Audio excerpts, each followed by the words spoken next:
Первое, что нас встречает, это анимации текста. Мы добавляем текст с помощью моего бесплатного плагина, также настраиваем этот текст и нажимаем Apply. И за секунду у нас применяется эта анимация. Также есть тут вот такой популярный счетчик, также его применяем, и у нас точно так же оно считает. Этот счетчик также можно анимировать с помощью вот этих вот пресетов. Далее у нас идут графики, также выбираем понравившийся, выделяем наши точки, применяем его, и вот у нас все работает.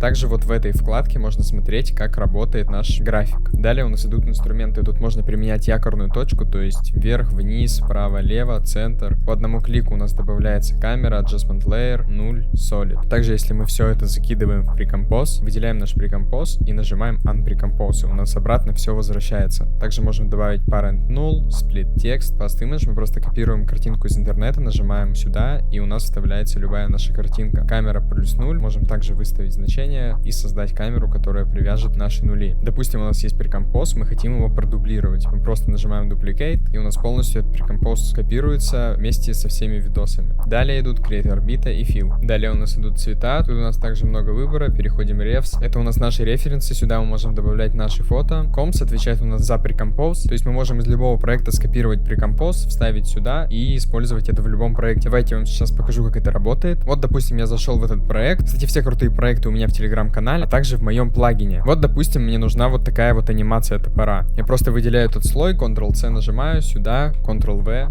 Save. И все, она у нас сохраняется, и мы можем добавлять это в любые проекты. Также мы можем добавлять сюда свои фоны, также через Precompose. Далее у нас идут экспрессионы, тут их очень много. Также можно все редактировать. Например, давайте создам вот такой вот shape. Сделаю его по центру. И вот, допустим, мне нравится вот такая анимация. Первую же попавшуюся сделал.